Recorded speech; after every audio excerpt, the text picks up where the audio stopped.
Nice to meet you. Likewise. I'll be honest. The first time I became aware of you, of course, was Empire Brass, and fun little group, right? That's for sure. And then over the years, you came to Indiana and did at least one sabbatical, I think, for somebody. And a friend of mine, Brad Kozer, studied with you while you were there. I don't know if you remember Right. Brad. Oh, sure. I do. So I'm here doing this podcast, and originally it was all trumpet players. People are going to get pretty bored of hearing from trumpet players. Not necessarily. Yeah, well, I've done a good job of not talking about equipment and that sort of thing. It's just trying to have a good conversation and, see what's going on with people. And I think only once have we ever discussed equipment. And Really? certainly not with low brass. It's like I get completely lost when it comes to that. But welcome, Scott Hartman, to my program. I'm glad you're here. Well, it's a pleasure. Thank you for inviting me, Larry. So here's kind of where I've been starting with everything is, how are things going these days with you? How are you navigating through all of this insanity that's going on right now? Well, I'm going with the flow. That's my mantra. It has been for a number of years, actually. I'm still teaching at Yale. It's Yale School of Music, which is really nice. My wife is the conductor in Tacoma, Washington. Nice. And so that's about 3,000 miles away. Right. and I got three kids. One is 12, and twins are 8. I'm not 8, 10. So they're right in the middle of school. Yeah.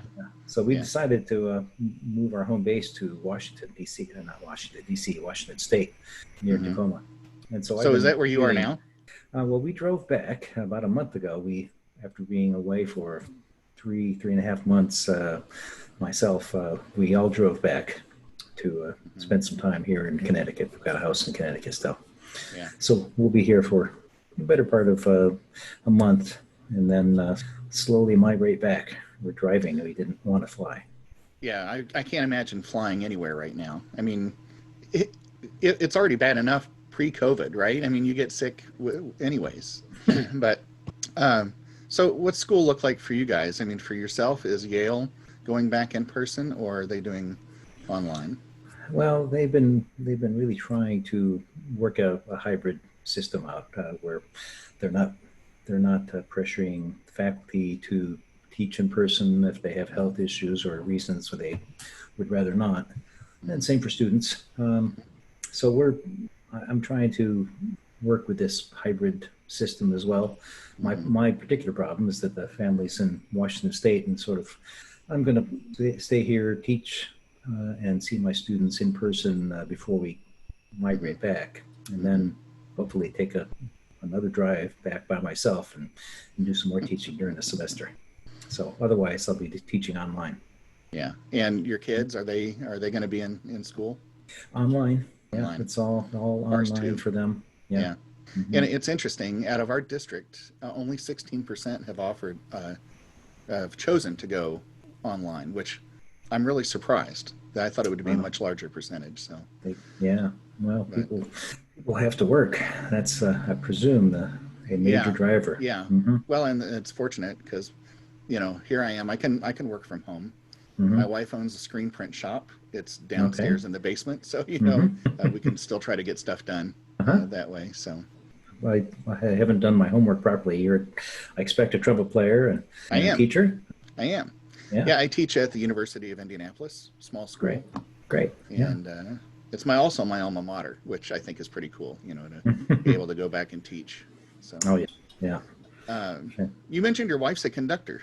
What group? It's Symphony Tacoma. It was Tacoma Symphony, but they rebranded themselves to Symphony Tacoma recently. Yeah. It's a really nice situation. She's enjoying the orchestra and the community administrations, and we're really having a good time out there. Nice. Yeah. That is, I'm thinking now, you mentioned that drive. Would you say 3,000 miles? It was about 3,600 miles by the time we drove into our driveway. 11 days.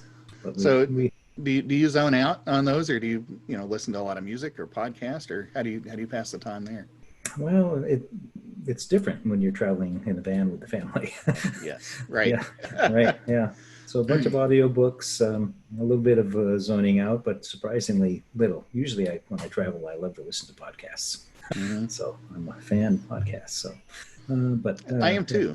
You know, a good way to pass the day. And you know, as musicians, now you might not do this as much anymore, but as a freelancer, I do an awful lot of driving anyway through the year. And it's been great. You know, Brass Junkies, The Other Side of the Bell, you know, that, and the other side is a trumpet podcast. But yeah, Radio Lab, I found, you know, discovered quite a few nice programs to listen to. Yeah. You learn things about people you wouldn't learn otherwise. It's just like, you know, that's it's the an equivalent of sort of having a Saturday night quiet evening, just sort of chatting with somebody, and that doesn't happen very often. No. Yeah. But, you know, I will say, you talk about, you know, having the whole family in the van. Of course, you know, my whole family's been here in the house since March 13th. We've gotten to know each other a little bit better, you know, and we usually tried to have at least one meal where we gathered everybody together. Now we're doing, you know, 2 or more meals a day where we're all sitting together, and that's been really nice, you know. Yeah, for certain. That is, it's definitely a blessing in disguise here, not necessarily a disguise, but right, collateral blessing, put it that way. Right. Well, when I can peel my boys off a fortnight, you know, that's how they've been passing some of their time. But sure. How old are your kids? Well, in the house, I have my 10-year-old, a 13-year-old, and then I have a 31-year-old I had a practice wife way back in the day. So, they're all great. They're all great. And I have a granddaughter. I mean, can you believe that? I don't feel old enough to have a granddaughter, but I do. So yeah. Wow. Congratulations. Thanks. Yeah. So how long have you been at Yale? Boy, 2001. So I think this is my 20th year. Well, congratulations. Yeah. Is a pretty big studio there? Well, the way the Yale School of Music has evolved is it's a small school, and so there's a set number of 6, 4 tenors, 2 basses, and it's graduate level only and tuition free. So that sort of, it's a really nice situation for everybody. So the level is really great. I really enjoy working with everybody there. So when you say graduate level, does that include master's and doctorate? It does, but we have an unusual doctorate, sort of a premium doctorate. The school, you know, wanted to sort of distinguish their doctorate program from the run-of-the-mill doctorate program. So we have certain criteria that make that a little bit different, and it's not necessarily the most practical situation for brass players and woodwind players who are getting a doctorate largely so that they can go out and teach. Right. So the way it's structured is you do your coursework at school, and then you enter your chosen field and distinguish yourself. Come back after 3 or 4 years and defend your accomplishments, and either get a thumbs up or a thumbs down. That is different. Yeah, it is quite different. I can see then you're probably getting already some older, more experienced students, right? I mean, these are, well, you already said they're really kind of focused on teaching at this point. Well, the doctoral people, but in reality, we get very few doctoral candidates applying because the degree just doesn't necessarily fit into their future plans. So the majority are master's age students, and we have another degree which is called an MMA. I think that's what they call it right now, so that is basically they call it a master's of musical arts. And for people who already have a master's, they can apply for and possibly get in. So some majority of people that are at the School of Music are between 20 and 24. So aside from doing your applied, do you also coach ensembles there? Chamber ensembles, right? Yeah, it's the school's had a long tradition of emphasis on chamber music. They have 2 dedicated blocks, Mondays and Wednesdays from 1:30 until 4, basically 1:45 to 3:45. But so and nothing else can officially take place during that time. So that's fantastic. So everybody in the school who's enrolled has to be enrolled in chamber music, and so I'm a fan of that. I am too. You know, our school is a small school, and we've got IU just down the road, and Ball State, and Purdue. Um, there's no way we can compete band wise. You know, we can't, pardon me, do the entire program the way the others do, which is great. So they really, about a decade ago, decided we're going to focus on chamber music. And I think that was brilliant because, well, you know how this works. I mean, you learn so much more. There's responsibility. All of a sudden, you know, you're not going to be spoon-fed by the conductor on everything. And so I see the real value in chamber music. I think, you know, it sounds like a fine experience at Yale. You know, I wish more people would encourage that. But I realized a long time ago that the skills necessary to be a great chamber musician are basically ensemble skills. So you can apply them in a duet setting or in a huge orchestra. So it's like an advanced skill set. So I think that orchestra players, as well as anybody else, benefit from this as equally fantastic. I went back on your website right before we started, and then I was reminded I need to ask you about Slush Pump. Where did that come from? Oh, that's an old term apparently for a trombone. I'm not sure. Oh, of course, I haven't heard that in ages. So that's was it like the 1920s, 30s? I believe so. Yeah. My dad and his brother were really their best buddies, and they learned to play banjo in the 20s, and my uncle made his living his whole life as a musician. And so anyway, they grew up in the swing era, essentially, 20s and the 30s. And so that was a term they're familiar with. And so therefore, when I started playing trombone, I was termed a slush pumper. That's great. Maybe it might make that term now part of today's vernacular, you know? Yeah, should be. Okay, so Yale since 2001. That's terrific. Had you taught anywhere prior to that? My sort of pedigree, so to speak. Essentially, I'll give you just a quick synopsis. So I grew up in upstate New York, Elmira, New York, and went through the band program, which was a really fine band program, right from elementary school right up through junior high.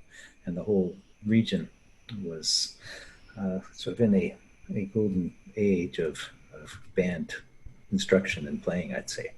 So that was fantastic for me. And went to Eastman after that, auditioned for Donald Knobb, who's Emery Remington's successor at Eastman.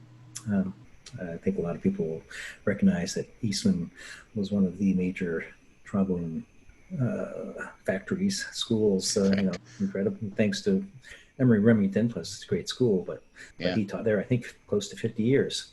And some of the great players of the 20th century studied with him.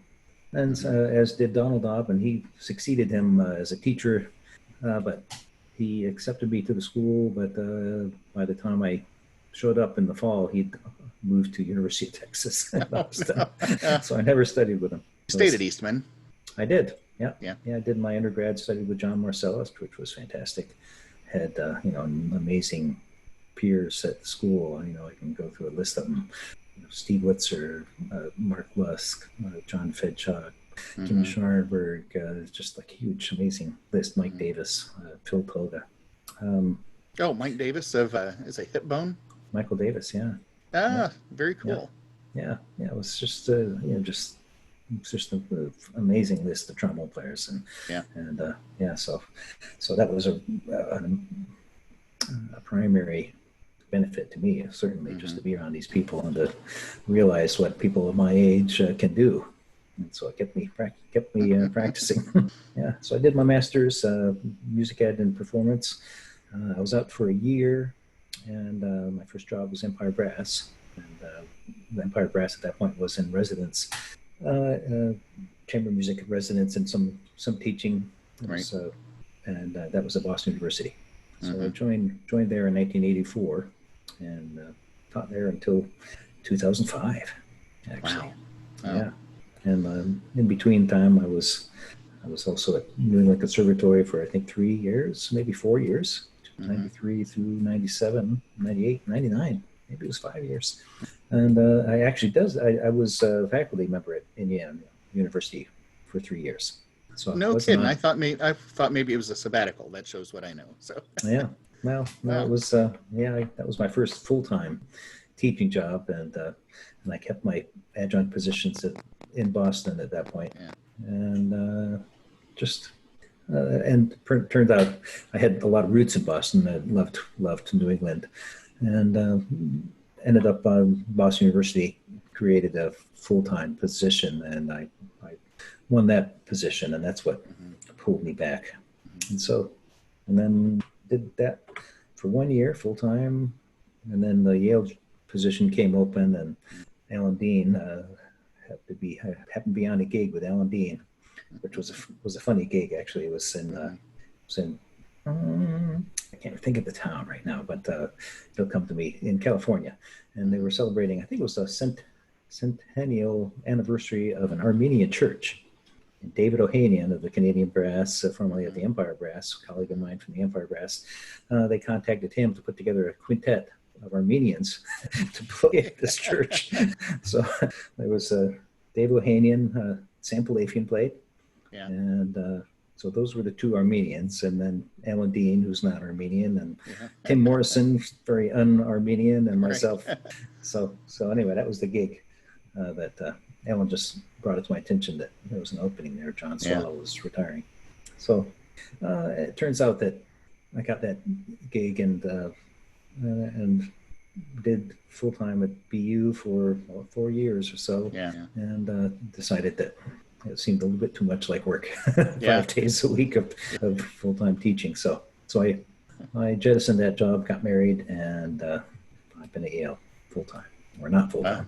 It's not a full time job actually, but Oh.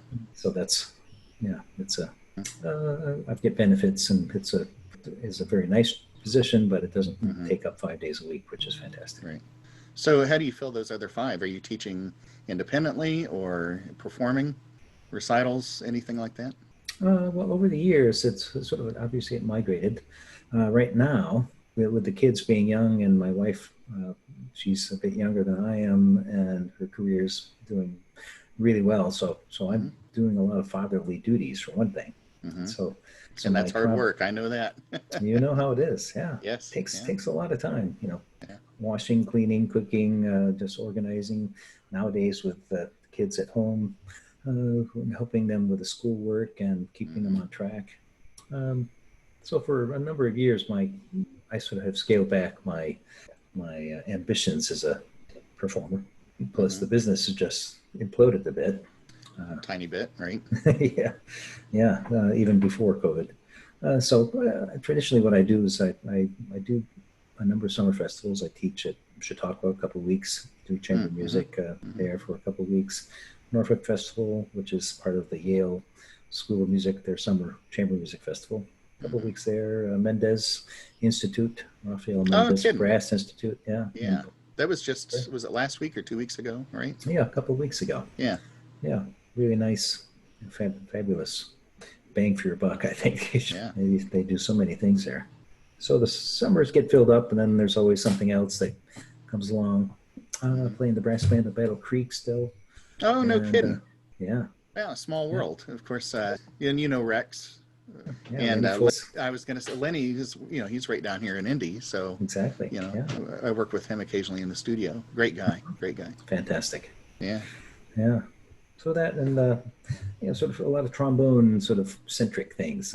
Trombone day here and there, and sort of recitals, and so keeps me practicing and busy, but it's not my primary sort of doesn't pay the mortgage necessarily. Right. With recitals, do you tend to go towards the traditional, or do you like some maybe commissions or newer music? I like a mix. Having played in the Empire Brass and a lot of other chamber ensembles over the years, and playing for brass loving audiences, those audiences they like all kinds of music, and brass players, we can interestingly we can play music from the last 600 years, the Western tradition, plus works for just about anything. Right. So I like to mix it up. But I love Renaissance vocal music. Just one of my favorite things to listen to, and to play that type of music on through the Baroque. I sort of grew up listening to Tommy Dorsey, Jack Teagard, and Herbie Green. That the swing era was sort of what really made me love the trombone and music. So I always like to do something on the lighter side. Plus I like new music as well. So I do a little of everything, and I like to play music that I really find to be excellent. So well, I think audiences appreciate that. Not that you're always trying to play the latest, most angular piece where there's well, I'm not a fan of that. I know there are an awful lot of people that are, but no, I like to have a good tune in there. Nothing wrong with that, right? No. I mean, if you played what you have, I mean, you played concerts and talked to people in the audience after the concert, and there will be maybe two pieces that sort of rise to the top of the favorites list, and one of them is always the pretty slow, beautiful melody. And so it becomes really clear after playing a couple concerts that that's what the audience loves, and the performers love to play it too. So you got to have some. Had you played in any orchestras along the way? Well, yeah. As I mentioned, my first real job was Empire Brass. I was on the sub list with the Rochester Philharmonic before that, and lucky to play some with them. And that was that and school were my primarily orchestral experience up until that point. Over the years, I've gotten to play, luckily particularly the Empire Brass, played in front of a lot of orchestras. Most of the major orchestras in the country I've got to play in front of. And then I've been lucky enough to play in the sections with Chicago and Boston and Minnesota, St. Louis, Rochester, probably some other ones, but that was so that's been sort of fun just as for a sideline. In Seattle, I've been actually moving to Tacoma. I've had a chance to play with the Saddle Symphony. I've never been a freelancer of any sort. Yeah. So, but I do some freelancing up in Seattle, which has been really nice. That's great. Jerry Schwartz, is he still the music director there? No, they have a new director, and his name escapes me right now, but he's just new, I believe, this year. Yeah. So, so hearing about all this, it seems like Empire, it was, I guess, in retrospect, fairly short, significant, yes, but short amount of time in all of this. I mean, you've done so much, especially since. Does it seem like ages ago? It does. Yeah. Yeah. It's everybody. Well, the Empire is still well known, surprisingly. Even the young kids still for the Empire Brass. So I get to reminisce quite often and talk about it.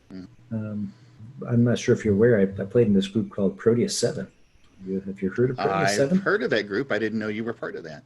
Yeah. I was one of the original members of that, and so we actually, it took us sort of in 1993 we started this group. It was Jeff Berger, I guess, approached Jeff Curnow, who was playing second trumpet in the Empire Brass at that point, and said, Jeff Berger was a manager, and he said, we're looking for another brass group, or we'd like to represent a brass group. Are you interested in coming up with a brass group? And he said he was, and he talked to me, and it was time. That's the year I left Empire Brass as well. And so it ended up, it evolved into a group of 7, 2 trumpets, 2 trombones, tuba, percussion, and woodwind. And the woodwind chair was one person, but depending on who played, Paul McCandless played for a long time. Charles Pillow teaches at Eastman now, was our original member, did a lot of recordings with us. But Charlie, he would, I think, played 11 or 12 instruments every night on tour. Wow. Yeah, and that was added amazing colors to the group. Yeah. and Tony DiLorenzo playing lead trumpet. Oh, wow. Yeah. Really amazing group. We had I think 4 CDs. You can find them on Spotify for the most part. Mm-hmm. That was Mm-hmm. that was more of a crossover group than Empire. Mm-hmm. That was We were doing really well actually. I think there was a community concert circuit. Remember that circuit?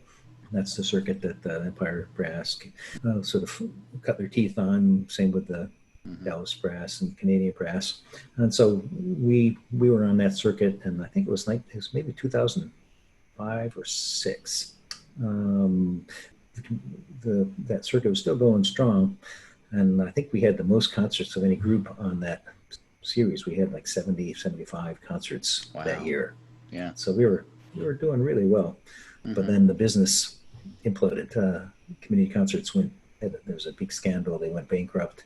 Oh, wow. Yeah, yeah. It's they a sordid history behind that. We don't need to go into this. But a lot of people Yeah. were left holding the bag, and basically the whole structure Wow. just fell to the ground and has not come back. So what kind of music was that group doing? Well, we did. We did these 4 recordings. We did one recording. It was called "For Your Ears Only." It was a play on the "For Your Eyes Only," Right. and so that was music sort of inspired by the spy genre, Mission very cool. Impossible and James Bond, and really cool, great stuff.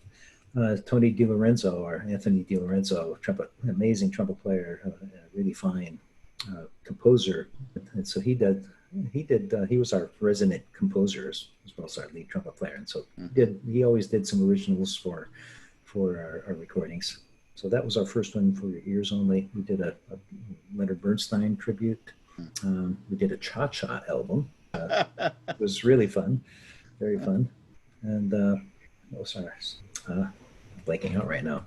But Well, I'll look it up. You said it's on, did you say Spotify? Yeah, I think 3 of the 4 I think are on Spotify. Yeah. I'll have to check that out again. Yeah. So that was I learned a lot and had a great time playing with that group as well, and that sort of where I went from the Empire Brass to Proteus 7.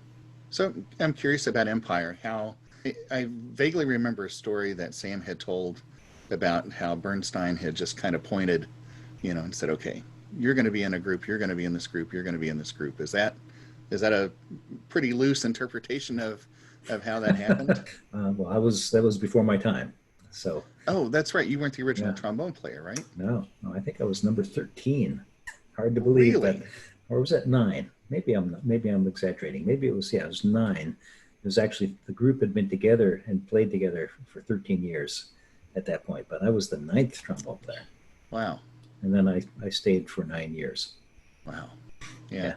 Well, I can't imagine standing next to somebody like Sam, who just phenomenal musician, and from everything that I've heard, was just a great human being.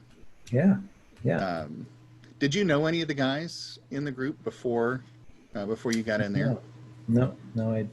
I was unknown quantity at that point. Vice versa, I didn't know much about the Empire Brass even. I got my master's in '83, and at that point, CDs had not come out yet. We were in the cassette era. Yeah. And so the advent of the CD was brought on a golden age of recording again and re-recording, and so chamber music. The Empire Brass went on the road, so to speak. I think in 1981, with Mark Lawrence being the person who joined the group and went on the road with them, which was fantastic. And so that was a major step. So for me, a young person, it had never even occurred to me that you could that chamber music was anything other than just something that you did for fun. Right. Yeah. So I was not aware of them. Yeah, I had a group that I created and toured with just for a few years. Did the whole showcasing thing, trying to get out there. Had an agent and all that. But where was I headed with that? Oh, we did classic rock covers. Okay. Yeah. Stairway to Heaven, Uh-huh. Kansas, all kinds of things. But I still viewed it as a chamber music group.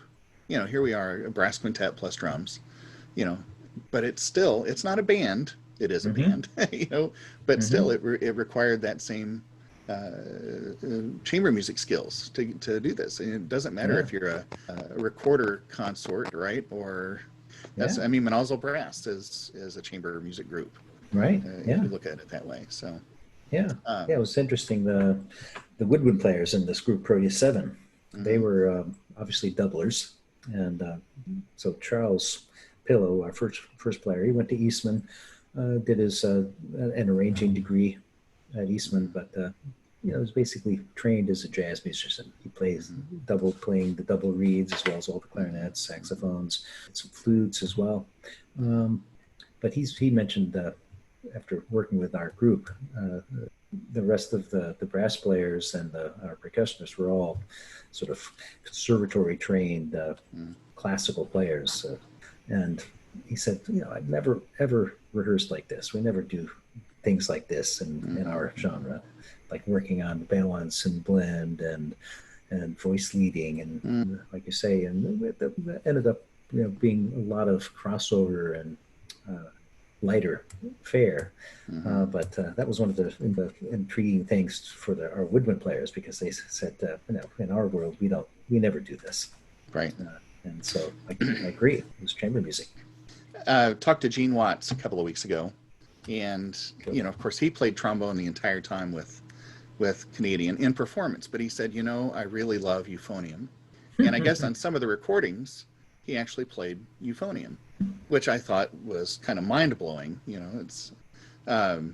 But do you feel kind of the same way? Are there things that you could have done well differently or better had it been a euphonium in your hands? Well, it would certainly have been different. Um, and there are times and places where euphonium just, if you're, the cool thing about a brass ensemble is that you can get this homogeneous sound. You can have a French horn, trombone, trumpets, and tuba, and you can play a chord, and it can be a new timbre that's Mm-hmm. that's everybody can sort of adjust and shift their sound so that the timbre can become, there's a lot of crossover, so to speak. So with that in mind, the euphonium would lean towards the tuba, that conical Mm-hmm. timbre. So there's certainly some resonant, vocal things would come to mind, or Mm-hmm. just sort of band-oriented things would certainly Mm-hmm. have Mm-hmm. worked better on euphonium than trombone, even in the quintet. So, thinking about Yale, then, do you teach euphonium? Do you have your players learn both if they haven't already learned how to do it? I don't make a major push towards that necessarily. Mm-hmm. We encourage people to double, and there is no at Yale again. It's a graduate level school, conservatory essentially, and there's no band outside of the Yale concert band, which is open Mm-hmm. to everybody in the Yale community. So Oh, it's wow. not music majors. Yeah, Mm-hmm. they do a great job, obviously, but a lot of over the years, there's oftentimes not euphonium in the ranks, and they come to the School of Music to fill out some chairs, whether it happens to be tuba or euphonium, more trombone, bass trombone, trumpets, French horns. Mm-hmm. So a lot of times the School of Music students get paid actually playing the band, and so Yep. therefore they get a lot of experience. There's a good reason there to pick up euphonium, etc. Mm-hmm. And if they do, and plus there's a Yale Symphony Orchestra, which is university-wide orchestra. Well, again, not majors, but they do major rep, and so they will do things like the planets and Mahler 7 and other things that would call Rite of Spring, bass trumpet, Mm-hmm. things like that. So we get call for that, but Right. it's not a major thrust, I would say. Yeah. I want to go back earlier. You mentioned that the graduate program is tuition free. Mm-hmm. How does that work? Oh, very nicely. Well, yeah, of course. I mean, but I'm just thinking, how does who's paying for it? I mean, somebody's got to be paying for that. Yeah. Well, uh, there's a good story about it for it. Um, it was endowed. There was a local businessman who was a former Yaley who wanted to benefit the School of Music in some manner, and trying to figure out just how do we do that. Stephen Adams and his wife, and so he, in consultation with the dean of the School of Music and the provost of the university, they apparently there was this. He told a story one time of how it came about, and so Mr. Adams called up one day and said, I've got to take a flight down to San Diego, next Thursday. If you folks want to just like come along on the jet, and we'll have a nice lunch and do some business, and we'll fly back. We'll be back by dinner time, and we can talk this over. And so some of the suits jumped on the plane, and they sort of had a discussion on how can we benefit the School of Music, and so how much money how many people are in the School of Music? How much money can they expect to make when they get out of School of Music, which is not necessarily that much when it comes down to it, relative to a lot of other things. How much does it cost for them to go to school? And so it became really obvious that these talented people were coming to school, spending a lot of money, not with the prospect of getting rich on the other side. Right. So covering the tuition became an obvious thing that he could do. And so they did some math. Okay, 200 students times $40,000. That was different numbers, but $25,000 I think is what they came up with out of pocket. So anyway, $100 million. If we gave $100 million, we could subsidize the tuition in perpetuity. And so he said, let's do it. Very nice. Well, that must make for a very competitive audition to get in there. It is. Yeah. It's we're on the radar screen now of the top students, and the cost is a factor. Why pay $40,000 a year if you don't have to? Yeah. So it was already a good school, but it consolidated. So there's no dead wood at school anymore, and it's we get a lot of Curtis and graduates from all the major schools, and so it's several years ago, the admissions director said proudly that we have when it comes down to I forget how the term, but the competition between if it is Yale or somebody else, we win that equation every time except for one other school, and I shouldn't say who that is, but it was at that point this Juilliard. It was the only school that given the option, that we didn't win the coin toss. So anyway, it's a nice place to hang out. Yeah. I know, skipping around just a little bit, I'd like to go back to Empire. You in your tenure there, how many recordings did you work on, produce? In Empire, yeah, I don't even know, unfortunately. 15 or less, which is substantial, but it is substantial. Mm-hmm. Wow, and especially over a 9-year period. I mean, sometimes people look at an album maybe once every 2 to 3 years, but that's a lot of output. Yeah. I have to say that I was really fortunate because I joined that group as I said earlier, sort of at the beginning of the CD era, and also was a time when, thanks to the Canadian Brass and the Empire Brass, I think in particular, brass groups were sort of in vogue, and actually they were being hired, by chamber ensembles. We played with a lot of orchestras. And so it was just sort of a period where that was, I think, again, thanks to the Canadian Brass and the Empire Brass, the audiences realized that it's really fun to hear a brass group. They can do a lot of things. And the fact that they can do a lot of things, play a lot of different genres, meant that it could appeal.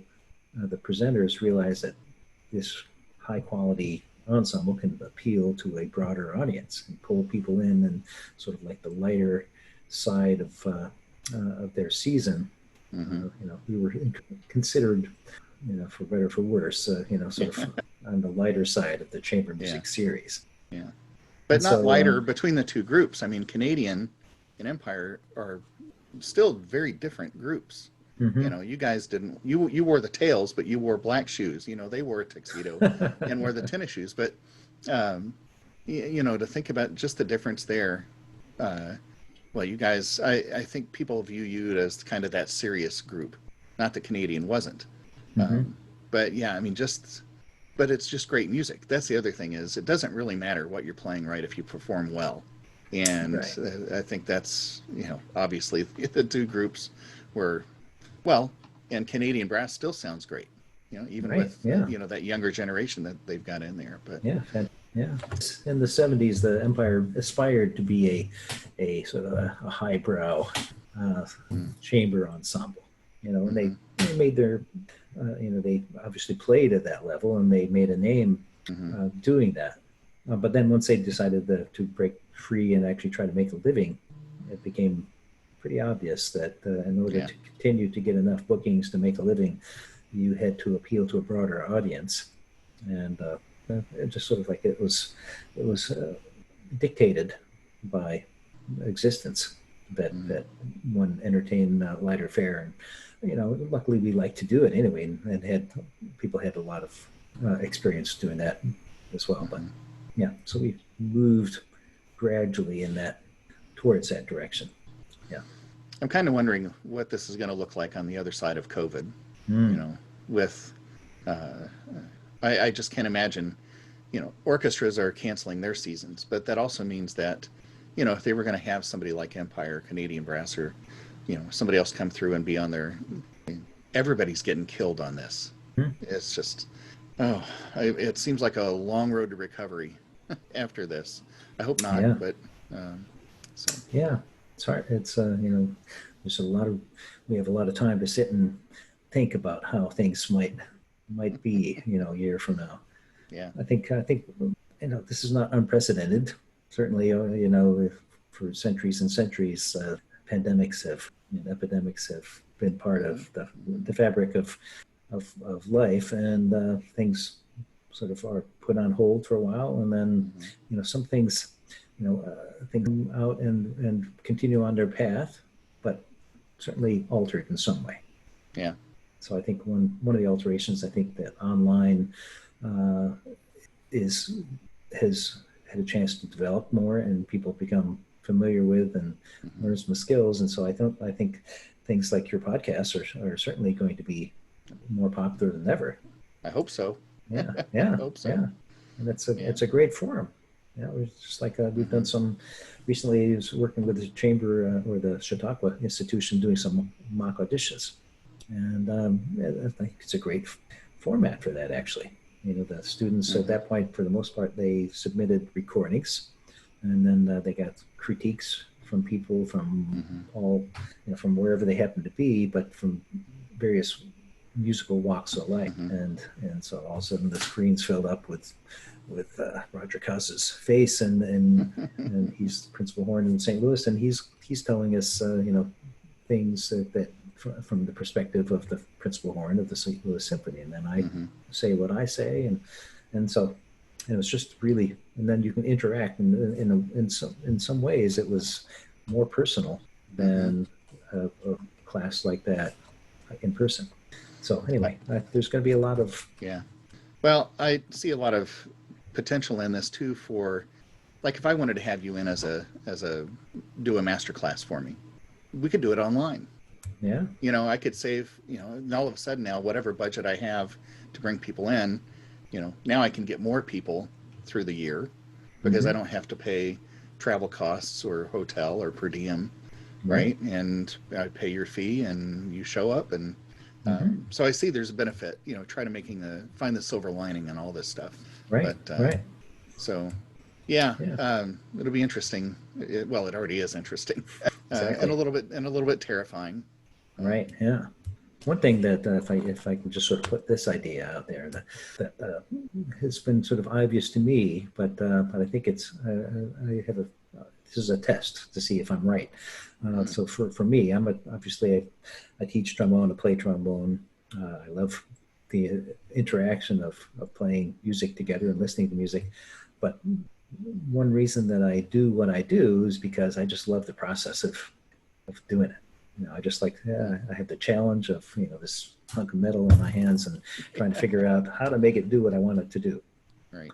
Yeah. And so, and I think just that personal sort of challenge of, me against this hunk of metal, is what makes me continue. Right. There are all kinds of, philosophical and emotional things that go along with it. But just, one thing that makes me pick it up day after day is that I want to see if I can get a little bit better at this. Wow. And I think that's something that has somewhat been missing for some of the younger generation. They just haven't been exposed to acoustic instruments as much as they used to. Yeah. But that being said, in my little niche, we're having just as many people audition for the Yale School of Music as ever, and the level is just certainly, phenomenal. Yeah. And people love it just as much as they ever did, and they do it, just because they have to do it. And I think this may be an opportunity for kids to be at home and just realize, hopefully, that they like playing their clarinet. This is something that Right. just like it's a great way to spend some time. I don't think it's going to go away, because that's always going to be there. Just that benefit of sitting in a room and trying to accomplish something on that horn. Well, even along that line, I've done more listening this summer than before, and just YouTube, right? I mean, it's such a great resource. But there's so many great players out there, and just, it's like, I tell my students, look, you can go study with this guy for the summer online. Just pull up their videos, and just observe everything you can about them. Right. Which they should be doing even during a regular school year, as part of their assignments, they should be listening. But but I remember being really young and dumb, not taking advantage of things, but now I'm just old and dumb, so. Well, aren't we? Yeah. Same. I mean, we can all say that, can't we? It's just, there's so much opportunity, and now, like you say, it's just sitting there on, all I have to do is turn the thing on, and you can be any place in the world listening to anything. So the benefit of that is, I should sort of put in a plug for a second too. One of my sort of obsessions for a number of years is I started making mouthpieces, trombone mouthpieces, and they're you can check it out. It's hartmanmouthpieces.net. So I've come up with a modular. I mean, my custom mouthpieces are modular, and I've really sort of spent all kinds of time and effort trying to figure out how they work and what components do what. And are you doing these yourself?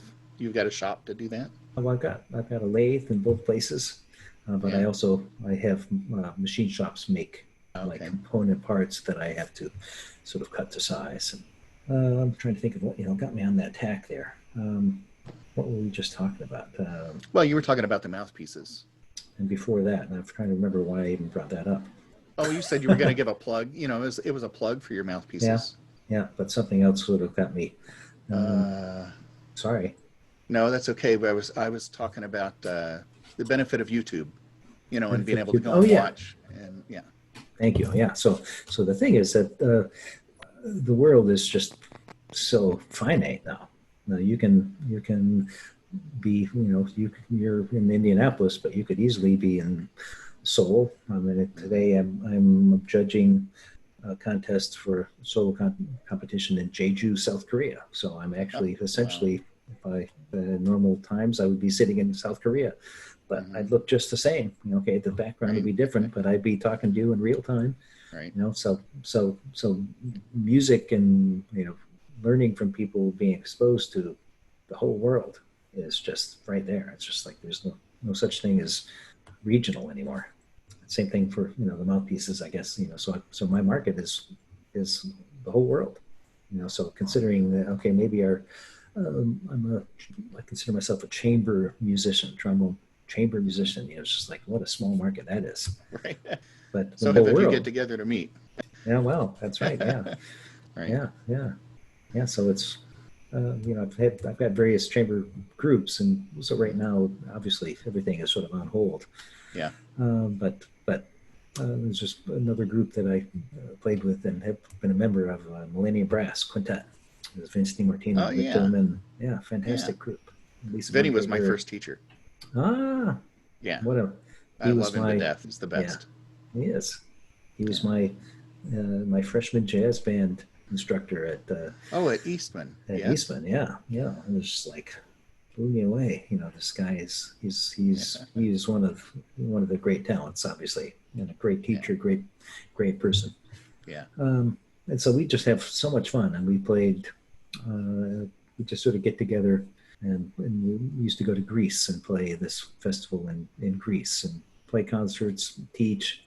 And you may know Vince's mantra is music is what we do in between meals. Yes. Somebody I talked to last week mentioned the same thing. That's hilarious. Yeah. And so, he's tried to get me to go to that festival in Greece. And of course it was canceled this year. I think maybe had been canceled the year previous, not enough registrants, but I'd love to do that. He every time I talk to him, he's pushing. You're going to go to Greece this year. Going to go to Greece. It's like, well, we'll see. Maybe in the next time around. But dude, you'd enjoy it. I know. Yeah. So I mean, that's so. When I say I'm basically a what do they call weekend warrior trombonist these days? Just like you get together and you go out and play with people like Vince DiMartino, Tony DiLorenzo. We don't do it for a living, but we do it because we love it. Yeah.